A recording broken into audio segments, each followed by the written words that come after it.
Alors, bienvenue à tous et bonjour Jimmy. Je suis ravi de te recevoir aujourd'hui pour partager avec toi au travers de cette interview. Donc, pour ceux qui ne me connaissent pas et pour me présenter, je suis Hugo, co-organisateur du MOSICA et je m'occupe également en parallèle d'organiser des places de partage pour promouvoir la gratuité et surtout mettre en avant le potentiel que peut représenter justement la gratuité pour améliorer les conditions sociétales que nous avons aujourd'hui.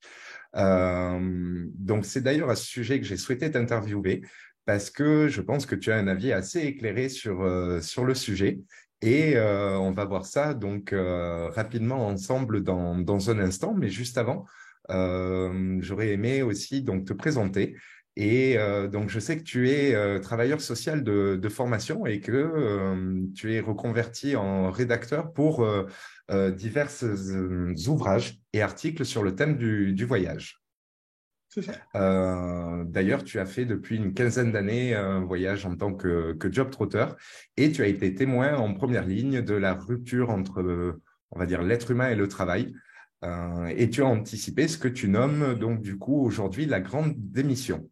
On aura l'occasion d'en parler un petit peu plus loin. Tu es le co-auteur de l'essai vers le nouveau collectivisme que tu as écrit en 2020 aux éditions Libres et Solidaires avec ce livre où tu remets en cause non seulement le travail mais également la monnaie.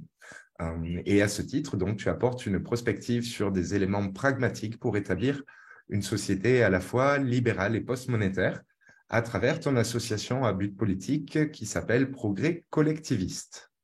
Tout Est-ce à fait. que c'est bien ça? C'est bien ça. Très bonne présentation. Pour rentrer directement dans le vif du sujet, pour toi, passer à un monde sans argent, ça veut dire quoi? Eh bien, ça veut dire que le regard sur l'argent aura changé. C'est-à-dire que ça sera devenu réellement une option. Parce que actuellement, c'est pas vraiment une option. On considère pas ça comme une option. On considère ça comme un acquis.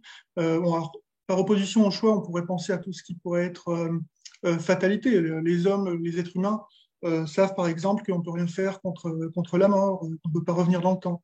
Ça, c'est de la fatalité. Inversement, l'être humain s'est développé en ayant plusieurs options, plusieurs choix qu'il a développés.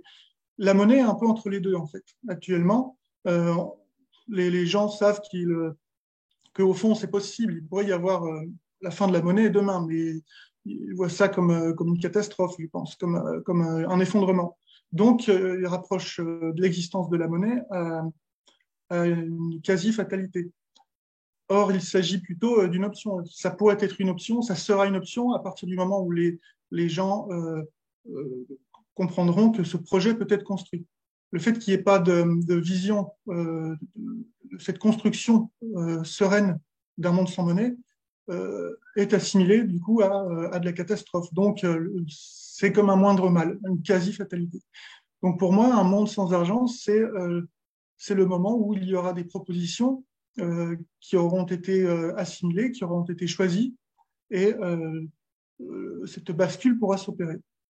Alors ça, c'est la première chose, mais on peut aussi dire que un monde sans argent, c'est une accélération vertigineuse du progrès, parce que l'argent empêche beaucoup plus qu'elle ne permet.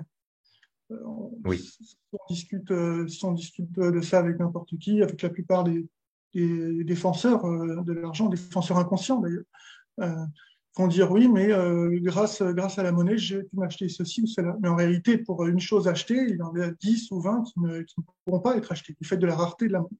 Voilà. Oui, et puis on peut également aussi parler d'une limitation du progrès, justement à cause de tout le phénomène économique associé à l'argent, qui est la concurrence, les brevets, le fait de devoir finalement chercher de son propre côté au lieu de travailler collectivement à faire progresser les choses et la société, finalement. Oui, oui, c'est vrai. Pourtant, il y a certains aspects comme la concurrence, par exemple, ce sont des concepts libéraux qui pourraient être intégrés à un monde sans argent. La, la monnaie excite un peu la compétition et jusqu'à la mort. Donc, c'est ça le souci avec cet outil. Effectivement. Selon toi, à partir de quand est-ce que ce serait possible d'arriver sur une société post-monétaire? Alors, ça va dépendre de la conscience collective. Déjà, la première étape est de pouvoir diffuser le sujet dans la société. Quand je dis société, nous, on voit ça à l'échelle de la France, à l'échelle d'un pays qui est une très bonne échelle, mais il faudrait que le sujet puisse être diffusé à l'échelle internationale. Voilà. Euh, Ceci dit, le fait que ça soit une option déjà à l'échelle d'un pays, ça peut entraîner une bascule, même si elle n'est pas internationale.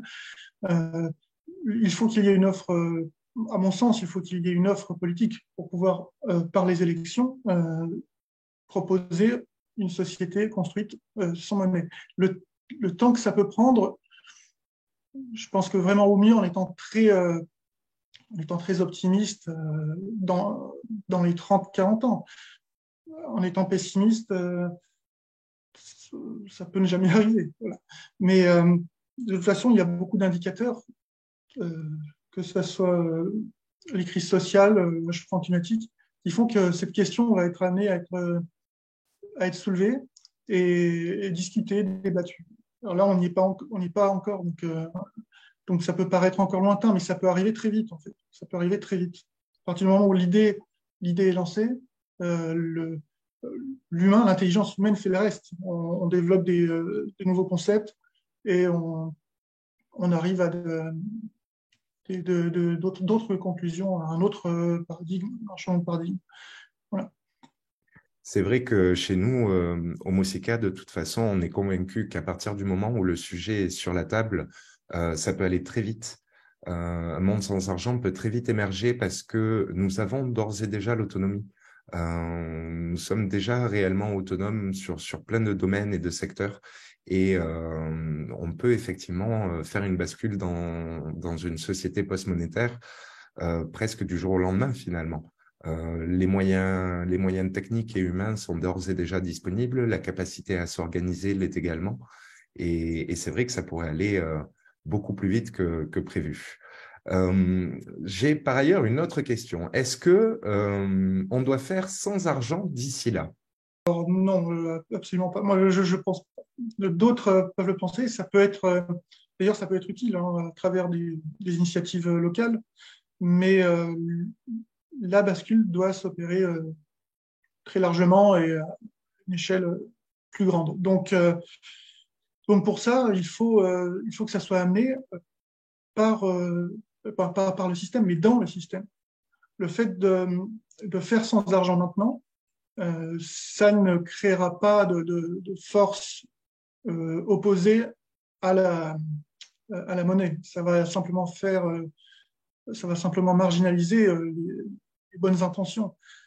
Et c'est pourquoi il serait plus judicieux, je pense, d'amener cette nouvelle société, de manière régulière, par exemple avec de l'argent, avec des fonds, tout simplement, parce que c'est la règle du jeu actuellement et qu'on ne peut pas faire autrement. Et se développer comme ça. Bien sûr, dès que ça sera possible, on changera totalement de système, mais on doit se renforcer actuellement avec les outils du système. Sinon, on sera à la marge et on sera inaudible. Voilà. Je suis entièrement d'accord avec toi. Tu as écrit, donc, on le disait tout à l'heure, un livre qui s'appelle Vers le nouveau collectivisme. Est-ce que tu peux nous en dire un petit peu plus sur ton livre? Ça fait quelques années que je réfléchis avec mon ami Michael Garando sur une société sans argent et on en est venu à remettre en cause, donc naturellement, dans ce livre, hein, la monnaie et le travail. Le travail aussi très important puisque les mécanismes en fait du travail et du salariat ne sont pas vraiment en phase avec les aspirations de l'être humain et sont au service de la monnaie. Le travail est au service de la monnaie. C'est pour ça qu'on préférait parler d'activité dans un monde sans argent, plus d'activité de chacun plutôt que travail. Les racines que l'on connaît sur Tripalium. Euh, donc pourquoi collectivisme? Parce qu'on parle de nouveau collectivisme. Donc ça, c'est un mot qui peut effrayer, mais ce qu'on entend par collectivisme, ça vient de collectivus, du latin, qui veut dire l'ensemble. On connaissait, donc à travers l'histoire, on connaît le collectivisme économique via l'URSS et la mise en commun des moyens de production. Il existe aussi le collectivisme politique, qui consiste à la collégialité des décisions en fait, sur toute chose. Mais là, on n'est vraiment pas là-dessus. Quand on a choisi le collectivisme, c'était pour évoquer une dimension sociétale. C'est-à-dire que le collectif devrait être en fait l'objectif à comment dire, ça devrait être voilà, le centre de préoccupation, hein, le centre des préoccupations donc, de chacun, donc de chacun individuel, mais aussi de, de l'État, de la politique, prendre soin du collectif. Alors ça peut paraître bateau, parce qu'on va se dire, bon, c'est le but en fait de chaque gouvernement de prendre soin de l'ensemble. Mais en réalité, non. Pourquoi? Parce qu'il y a de l'argent. C'est-à-dire que même les bonnes intentions, la logique, le bon sens, euh, qui, est, qui est humain, qui va émaner de la personne politique du gouvernement et même de la loi. In fine, la loi va aller dans le sens de la protection du collectif, mais va être bousculée par d'autres préoccupations financières.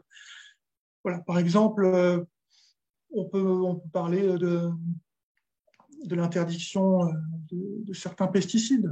Donc, c'est pour le bien commun, c'est voté. D'ailleurs, c'est voté à l'échelle européenne. Et puis ensuite, on revient dessus, parce que finalement, on va décaler ça un peu plus tard. Parce que le collectif n'est pas le plus haut degré de préoccupation. C'est faux, c'est l'argent. Voilà. Et oui, Donc, finalement, oui, pardon, c'est vrai que la société, en fait, et l'argent principalement a tendance à amener à s'individualiser finalement entraîne les individus peut-être à être plus égotiques, à être plus tournés vers eux finalement, alors que au contraire la gratuité, un monde sans argent finalement encourage beaucoup plus l'orientation vers les autres, l'altruisme. Et donc, au final, ce collectivisme qui serait beaucoup plus mis en avant.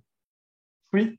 Alors, ça n'effacerait en rien l'individu. Ça, on a pu nous opposer comme argument, mais en réalité, non. Il faut qu'il y ait une avancée parallèle entre la liberté individuelle et le soin du collectif. C'est pour ça que cette pensée-là, ce collectivisme, paradoxalement, ça va être pour beaucoup qui auront ce logiciel de collectivisme du passé, vont se dire comment est-ce possible que ce collectivisme qu'on propose soit libéral. Ça peut paraître paradoxal, mais en fait, prendre soin du collectif, c'est d'abord obligatoirement se passer de monnaie, et c'est aussi conforter les libertés euh, par le biais du libéralisme. Et le libéralisme, j'entends pas par là libéralisme forcément à travers la monnaie, ce ne sera plus le cas, mais voilà, liberté d'expression, liberté de penser, d'agir, même la liberté d'entreprendre dans une société sans argent, ce qui serait tout à fait envisageable.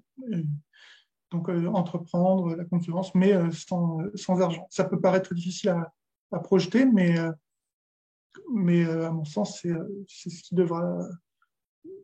qui devra faire cette société. En tout cas, je te rassure, pour moi, ça fait totalement sens. Merci. Euh, que conseillerais-tu pour ceux qui nous écoutent et qui souhaitent aussi un monde de post, post-monétaire finalement, un monde sans argent? Alors, je leur dirais qu'il faut, qu'il faut créer le débat. Il faut bien sûr regarder ce qui est déjà dit, ce qui est déjà proposé, et s'insérer dans ces débats, y prendre part. Et dès qu'il y a un doute sur une question, ben justement, le poser sur la table et en discuter.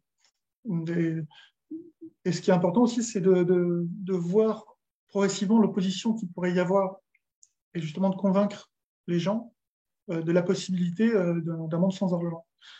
Les gens vont tout de suite, par réflexe, dire que c'est impossible, mais d'où l'intérêt de poser chaque question sur la table, puisque tout ce qu'on a fait depuis le début de l'histoire de l'humanité, c'est de poser chaque problème sur la table et de le régler méthodiquement.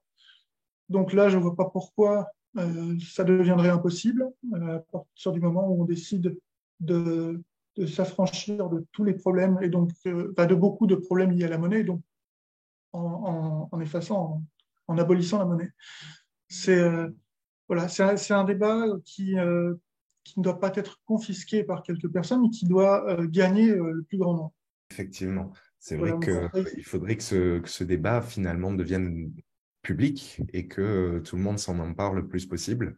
Donc finalement, ton conseil serait d'en parler quelque part d'en pour ceux parler. qui de mettre le plus possible le sujet sur la table, que ce soit dans nos réseaux, dans nos relations, Oui, pour et de pouvoir récupérer.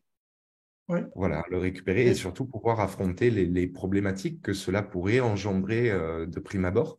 Parce que certes, pour nous qui avons la vision d'un monde post-monétaire, on sait qu'il y a de très, très nombreuses dérives qui seraient résolues par rapport à ça, mais dans l'esprit de quelqu'un qui n'y est pas forcément sensibilisé, ça peut paraître assez difficilement accessible. s'il y a un grand intérêt à faire remonter les doutes, donc les personnes qui pourraient être sensibilisées, intéressées par ce projet, mais aussi autour d'elles récoltent donc ces inquiétudes, qu'on puisse les transformer en espoir. Voilà. Penses-tu que nos chers dirigeants soient d'accord pour passer à un monde sans argent? Non, non, alors absolument pas. Je ne suis pas d'accord. Le fait qu'il n'y ait pas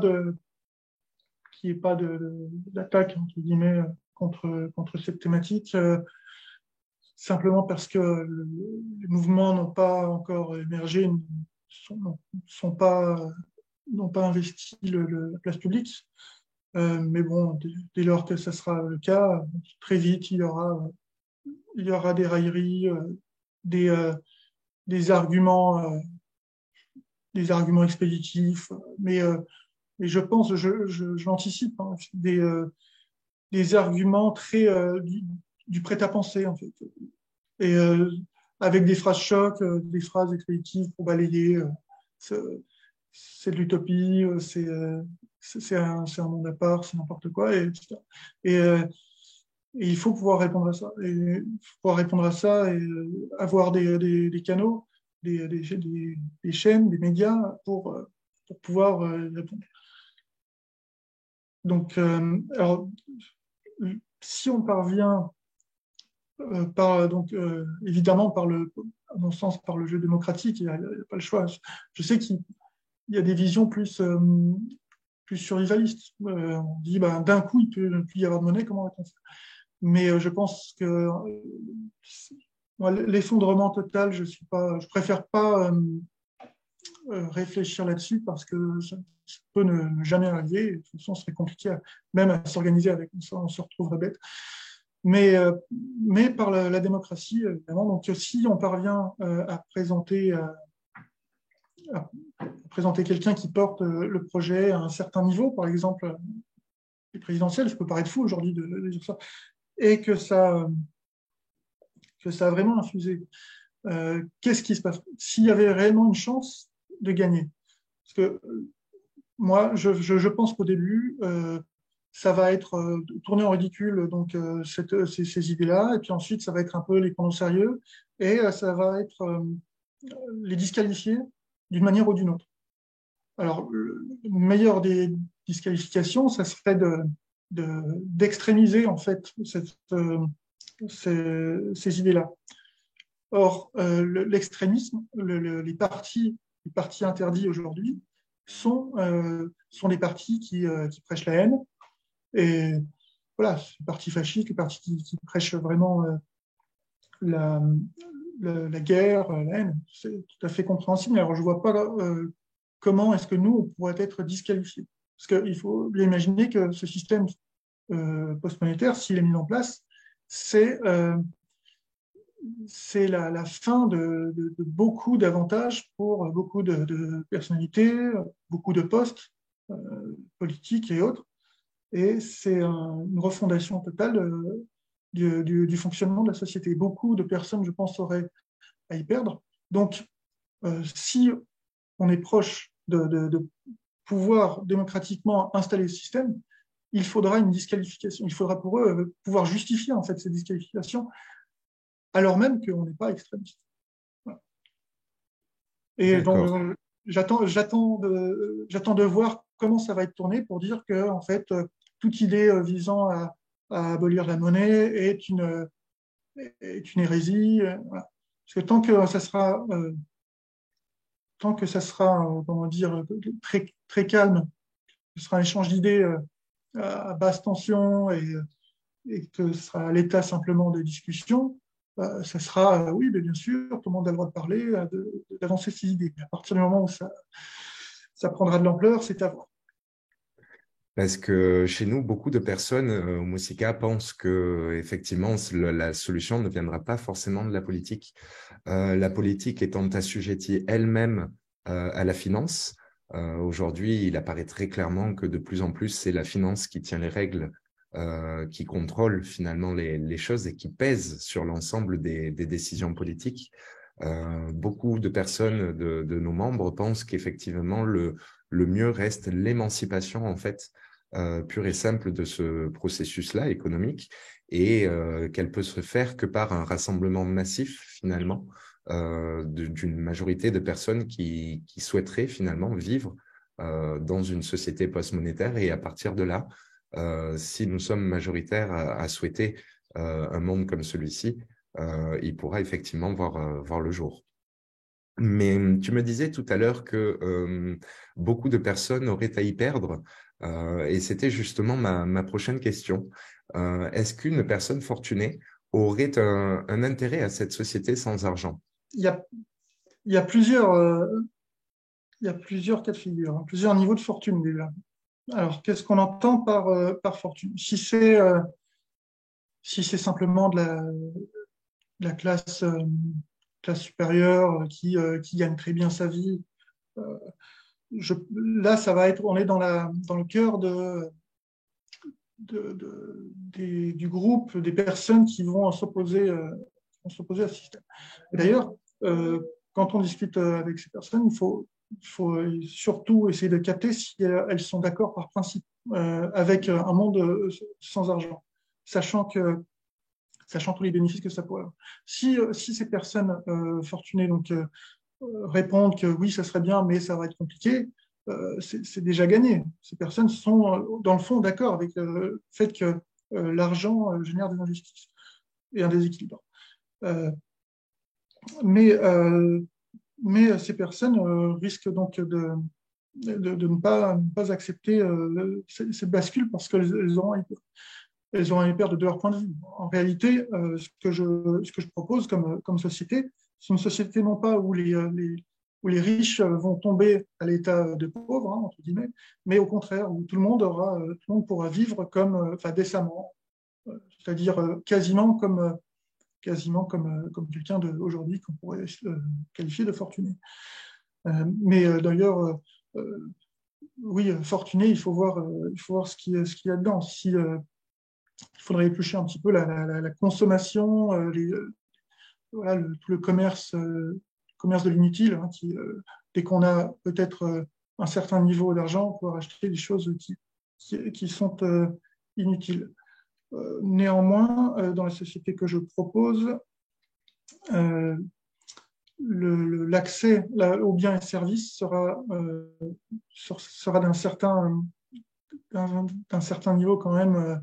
Il n'y aura pas comme on pourrait imaginer, de restrictions ou chacun sa part, et puis attention, elle est très petite, mais comme ça, tout le monde en a. Non, ce serait quand même une société de l'abondance, mais de l'abondance maîtrisée. Et ça, on pourra en reparler. Simplement, je voudrais aussi parler d'autres personnes fortunées qui sont en fait les vraies personnes fortunées, pas simplement ceux qui gagnent 3 ou 5 ou 10 SMIC. Ça reste quand même, c'est beaucoup, mais ça reste à la terre. Mais vraiment, je veux parler aussi des milliardaires. il y a des milliardaires, parfois excentriques, connus à travers le monde. Je pense que ces personnes sont plus proches d'envisager en fait un monde sans argent. Ça peut paraître dingue, mais ce qu'ils recherchent, ces gens ne recherchent pas l'argent, puisqu'ils ils ont plus que de raison. Ils ont plus que le PIB de plusieurs États réunis. L'illusion de l'argent a disparu pour eux, quoi.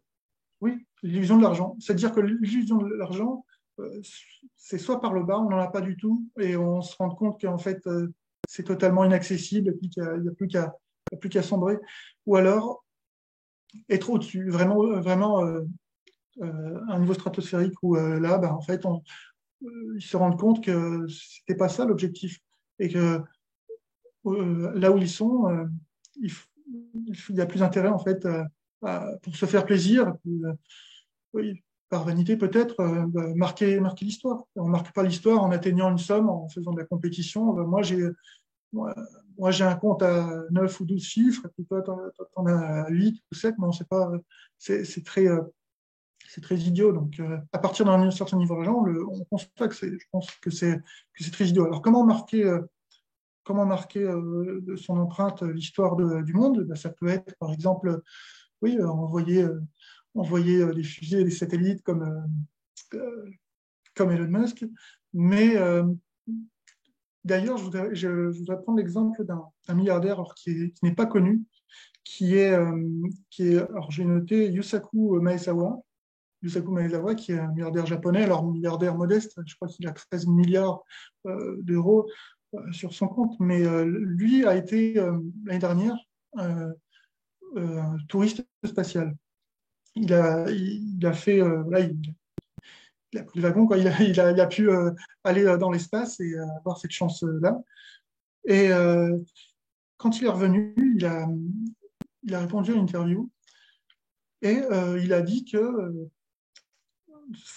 pour lui, l'objectif, ça serait qu'il y ait un monde sans argent. Il a vraiment dit que voilà, il faut. Alors, il n'y a pas de traduction en français dans l'interview. Hein. J'ai creusé un peu, je l'ai vu en anglais. Je crois que c'était parce il est allé par comment ça s'appelle? Je sais plus. C'est une fusée russe, je crois. Donc du coup, à sa descente, il a fait une interview là-bas, quoi.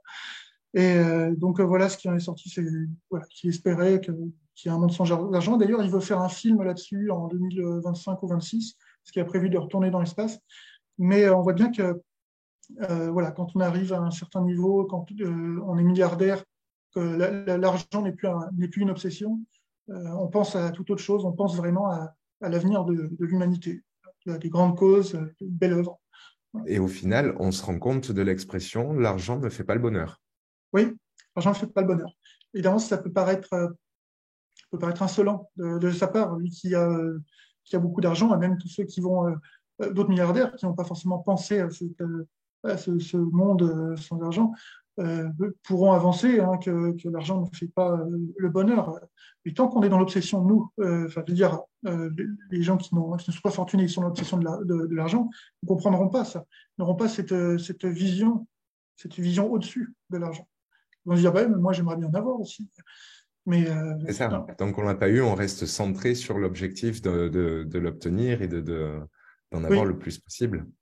oui. Tout à C'est fait. c'est ridicule. Eh bien, peut-être que la solution viendra justement de milliardaires, qui sait, qui arrivera par son pouvoir financier à Oui, oui, offrir une visibilité suffisante à une société post-monétaire pour pouvoir la mettre sur le débat public finalement oui, oui, oui. Ça, c'est pas et mal. en faire un sujet de discussion pour tout le monde. Bon, mais c'est génial, c'est super tout ça. J'aurais encore une autre question qui là va être Oui. bien plus ouverte où on va pouvoir un petit peu partager sur le sujet. Quel serait selon toi le plus gros avantage d'un monde post-monétaire? Alors, Mhm. c'est compliqué parce qu'il y aurait beaucoup d'avantages. Euh, peut-être peut-être la gestion du temps par rapport à l'activité que l'on pourrait avoir, qui pourrait être diverse et variée. et on pourrait se caler sur des projets plus facilement, être moins contingenté, on va dire, sur tel ou tel poste. Euh, parce que moi, je vois donc de l'activité générale, on va dire, ce qui représenterait le travail d'aujourd'hui, c'est-à-dire se caler sur un poste. Euh, et d'ailleurs, avec un grand choix et beaucoup de projets, puisqu'il y aurait 15 à 20% du travail qui existe aujourd'hui qui ne serait plus, en fait. Parce que ce sont des postes qui existent simplement parce qu'il faut que les gens vivent, alors que ça pourrait être automatisé. Donc ça libérerait beaucoup de main-d'œuvre, mais Sans parler des bullshit jobs, ce qu'on appelle. oui, oui, les Les... bullshit jobs, ça, totalement éradiqués, et puis au service de l'être humain, mettre des machines. Oui, alors les bullshit jobs, vraiment en tant que tel, qui paraîtrait tout ce qui est lié à tout ce qui gravite autour de la monnaie en tant que telle. C'est-à-dire que la monnaie est évidemment partout, mais euh, le commerce, enfin, simplement pour générer toujours plus de monnaie, un truc qui ne sert à rien. Euh, Là, oui, ça n'existerait plus. Et ensuite, oui, tout ce qui est travail qui peut servir, mais qui sert en fait simplement à faire vivre, pour faire vivre les gens, pour dire, ben voilà, sinon, si on les enlève, si on automatise, il y aura trop de chômage. Bon, ça libère beaucoup de force. Et alors, ça s'équilibrerait par le fait que, bon, évidemment, le temps de, le temps de travail diminuerait. Aujourd'hui, en France, on est à 35 heures, on peut monter jusqu'à 42 ou 44 heures. Mais bon, on est à 35 heures, il faudrait des semaines à 20 heures. Des semaines à 20 heures de la mission officielle, on va dire, oui, de l'activité vraiment de l'emploi, hein, classique. Et ce temps dégagé ensuite, oui. Alors, juste pour effectivement corroborer et peut-être apporter un peu plus d'explication à ce que tu dis, il est vrai que lorsqu'on supprime donc les fameux jobs qui ne servent que la finance ou à engendrer plus de finances, ça représente un potentiel humain de disponibilité très conséquent.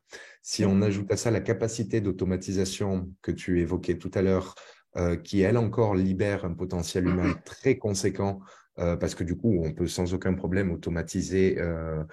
Prenons un exemple très concret, les caisses de supermarché, oui, ça libérerait encore tout un tas de personnes. Le tout mis bout à bout permettrait donc de focaliser toute cette énergie humaine au travers de moins de temps de travail, mais du coup beaucoup plus centré sur une activité qui porterait bénéfice à l'ensemble de l'humanité. Et donc c'est comme ça qu'on pourrait effectivement réduire finalement le nombre d'heures de travail. Voilà, je voulais un petit peu préciser parce que sinon les gens très vite ont tendance, les détracteurs principalement, ont tendance à faire un amalgame et à dire ben oui, mais alors du coup, ils veulent une société de feignants. Euh, ce qui n'est pas du tout oui, la notion en jeu, quoi. Voilà. oui. Alors ça, oui, on pourrait faire un passage sur ça, sur la notion de fainéant. En réalité, s'il y a plus la pression de l'argent, la seule valeur dans l'activité, ça sera justement d'avoir une activité. Ce sera vraiment pesant de ne pas avoir d'activité, puisque il y aurait plus cette fatalité de vivre ou de survivre grâce à l'argent. C'est-à-dire que la- comment dire, le fait de se sentir bien chaque jour, ça passerait par participer à la société. Ce serait la valeur C'est ça, au-dessus de tout. finalement, c'est l'épanouissement personnel au travers de l'activité. Et, Oui, euh, et c'est vrai que de mon point de vue, je pense qu'au contraire, les gens travailleront avec encore plus pas d'ardeur, mais encore plus de passion. C'est-à-dire que si en finalité, les gens choisissent leur activité parce que ils en ont la possibilité, on va se retrouver qu'avec des personnes qui sont finalement passionnées par ce qu'elles font. Et oui, je pense que la qualité du travail et des services bon, j'ai employé le terme travail, je m'excuse, j'ai encore quelques. Et finalement, la qualité du résultat serait bien supérieure à celle d'aujourd'hui, finalement. oui. Alors, voilà, pour bien visualiser, j'imagine une semaine de travail donc à 25 heures, on va dire, sachant qu'effectivement, comme tu as souligné, il y aurait beaucoup beaucoup d'anciens travail qui auraient disparu. Et donc, ça permet de réaménager. Jimmy? Ah, on t'a perdu. On a perdu Jimmy. Ah, le voilà revenu. Oui. Donc, oui, pour redisposer le travail, donc l'activité comme je l'imagine, donc ça serait des semaines de 20-25 heures, dans lesquelles il y aurait l'essentiel en fait d'une mission, de la mission, c'est-à-dire le travail qu'on peut voir aujourd'hui, qui n'est pas forcément du bullshit jobs, mais qui peut être éreintant quand même, euh, et qui existerait toujours dans cette société, serait valorisé. On irait plus simplement, plus facilement, parce qu'on se dirait qu'on participe vraiment à faire tourner cette société. Et donc, le temps de travail, le temps d'activité serait réduit, mais ça n'empêcherait pas en fait une autre activité par la suite, une activité choisie qui pourrait être simplement donc dans les heures qui restent. Donc il y aura évidemment beaucoup de loisirs, mais il y aura aussi pour ceux qui le veulent. Et d'ailleurs, ce qui est important, on pose souvent la question, oui, mais alors dans un premier temps, la bascule, comment ça se passe? Ben, en fait, il pourrait y avoir des gens qui sont toujours attachés au fonctionnement d'avant et qui pourront très bien combler ces heures en continuant à faire d'autres missions, combler le temps de travail, le temps d'activité. Et il pourrait y avoir aussi encore plus important et plus bénéfique un temps choisi d'activité, mais qui répondrait à des œuvres plus, comment dire, de développement, de développement de la société, de développement humain, par exemple. Et là, ça passerait par l'éducation. Autre bénéfice, voilà, le renforcement de l'éducation, avec voilà, s'intéresser à beaucoup de choses, à la science, aux techniques. Et plus tard, quand il faudra participer à l'activité économique, il y aura cette activité donc, qui fera que peu importe le niveau d'éducation qu'on peut avoir, on pourra participer donc à une activité classique, mais en plus une activité plus théorique, plus de réflexion, qui s'ajoutera à cette première activité. Et aujourd'hui, on ne peut pas vraiment faire ça. C'est-à-dire que déjà, on travaille 35 heures, tout notre temps passe par là, tout notre temps est consacré au travail, et après, le développement humain, le développement de la société, on n'est même pas concerné, on ne le demande même pas. Et, donc voilà, ce qui est vraiment dommage. Oui, on est en mode métro, boulot, dodo, comme on dit. Oui, oui, oui. Consacrer du temps à autre chose, et déjà aussi de la production, mais plus implicite, qui mêle à la fois donc la passion et ce qu'on a appris à l'école, ce qu'on a aimé. On peut pas forcément tout aimer, mais quelqu'un qui aimait la biologie ou plus la technologie va pouvoir s'initier donc, dans ces clubs qui sont, voilà, je dis des clubs, mais qui pourraient être productifs et amener à de la réflexion, à créer.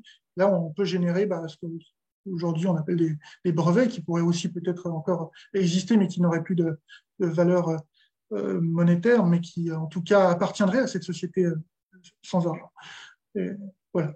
La société sans argent, c'est aussi aller plus loin voilà, dans le développement de l'humanité, le progrès. Je suis tout à fait d'accord. C'est vrai que sur une société post-monétaire, en prime, l'éducation donc serait ouverte à tous, ce qui fait que j'aime souvent dire qu'on aurait la capacité de gagner des cerveaux supplémentaires. C'est-à-dire que dans le monde, il y a beaucoup de personnes qui n'ont pas accès à l'instruction, alors que pour autant, ils ont un potentiel intellectuel qui est énorme. Et ce sont tout autant de génies à côté desquels on passe finalement et qui pourraient faire énormément évoluer la société. Oui. Ça, couplé à la notion de brevet que tu évoquais, enfin pas tant à la notion de brevet, mais surtout à la notion de recherche, où là, par ailleurs, on ne serait pas obligé de rechercher chacun dans notre centre de recherche et développement associé à une entreprise, mais bien au contraire, par secteur et rassembler tous les ingénieurs pour faire vraiment évoluer les choses à l'échelle globale Oui. sur un domaine, quoi. Et voilà, oui, faire participer vraiment le collectif. En fait. Tout le Et monde c'est vrai peut. que c'est quelque part, c'est là où la question de tout à l'heure est un petit peu un non-sens quand je te demandais est-ce qu'une personne fortunée aurait un intérêt à passer sur une société post-monétaire, c'est très délicat à répondre parce que l'humanité serait tellement transcendée par le changement qu'on ne peut même pas visualiser finalement le progrès que ça engendrerait, le mieux vivre que ça pourrait engendrer. Oui. Et c'est vrai que voilà, ça pourrait être quelque chose d'assez extraordinaire en tout cas. Eh oui, oui, oui. Mais ces personnes-là peuvent, voilà, je ne veux pas être pessimiste, peut-être que, je disais tout à l'heure que ça va être cette catégorie de personnes qui sont les plus opposés, les fortunés moyens, les plus opposés au projet.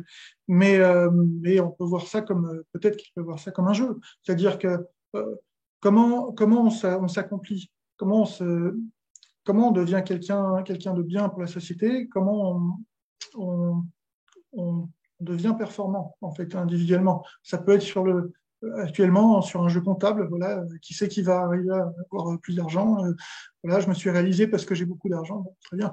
Mais est-ce que ces gens sont prêts à passer au jeu suivant, c'est-à-dire comment se réaliser personnellement en étant bon pour les autres, en apportant des connaissances dans une activité ou dans des activités annexes plus fondamentales.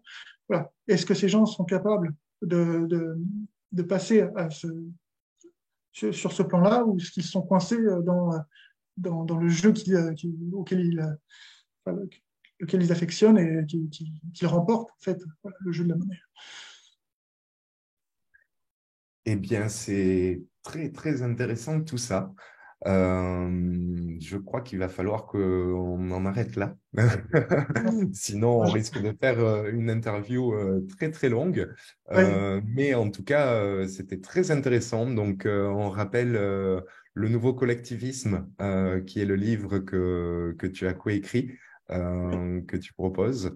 Peut-être que tu pourrais éventuellement, en mot de la fin, nous parler d'un projet que tu as éventuellement en cours, de ce que tu es en train de faire dans ton actualité récente. oui. Eh ben, j'essaye donc de mettre en place, de créer un magazine, un webzine plus exactement, un site en fait d'actu, d'infos qui sera consacré donc à la problématique post-monétaire et qui traitera donc de l'information quotidienne avec un filtre pas, comment dire, un filtre, un regard plutôt, un regard post-monétaire, c'est-à-dire que euh, l'info pure, l'info qui va nous arriver, euh, sera perçue sous le prisme du monde sans argent et en fait de la critique aussi de la monnaie. Parce que la monnaie, on a beaucoup d'exemples, hein, on en parle euh, de nous, entre nous, et puis on essaye de diffuser l'idée et cette réalité que l'argent pose beaucoup de problèmes, et d'ailleurs plus qu'elle n'en résout.